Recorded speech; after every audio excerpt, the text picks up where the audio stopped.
Du Père et du Fils et du Saint-Esprit. Amen. Inspire-nous, Seigneur, les vraies paroles pour mieux dialoguer avec toi et avec ton Esprit Saint. 23e dimanche du temps ordinaire, année B. Évangile de Jésus-Christ selon saint Marc, chapitre 7, versets 31 à 37. En ce temps-là, Jésus quitta le territoire de Tyr, passant par Sidon. Il prit la direction de la mer de Galilée et alla en plein territoire de la Décapole. Des gens lui amenèrent un sourd qui avait aussi de la difficulté à parler et suppliaient Jésus de poser la main sur lui. Jésus l'amena à l'écart, loin de la foule, lui mit les doigts dans les oreilles et, avec sa salive, lui toucha la langue. Puis, les yeux levés au ciel, il soupira et lui dit « Ephata », c'est-à-dire « Ouvre-toi ». Ses oreilles s'ouvrirent, sa langue se délia et il parlait correctement. Alors Jésus leur ordonna de n'en rien dire à personne, mais plus il leur donnait cet ordre, plus ceux-ci le proclamaient. Extrêmement frappé, il disait « Il a bien fait toutes choses. Il fait entendre les sourds et parler les muets. » Acclamons la parole de Dieu.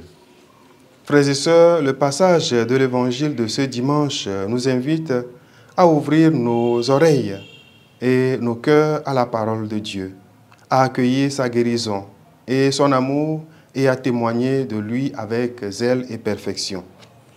En effet, lorsque Jésus guérit le sourd-muet, les gens s'exclament « Il a bien fait toutes choses.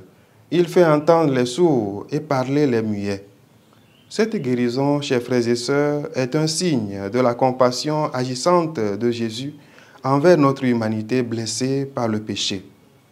En mettant ses doigts dans les oreilles du sourd-muet et en touchant la langue avec de la salive, Jésus procède à une recréation de la personne. À l'image de ce sourd-muet, nous sommes tous plus ou moins sourds spirituellement. Le péché nous a affectés, nous empêchant d'entendre la voix de Dieu. Notre handicap nous fait replier sur nous-mêmes, incapables d'agir avec nous-mêmes, de communiquer avec Dieu et avec les autres.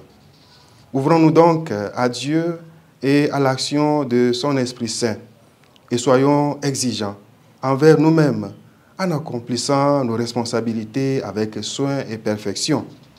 Nous nous contentons pas seulement du minimum, mais cherchons l'excellence dans tous les domaines de notre vie. Le Seigneur soit avec vous. Que Dieu Tout-Puissant vous bénisse, le Père, le Fils et le Saint-Esprit.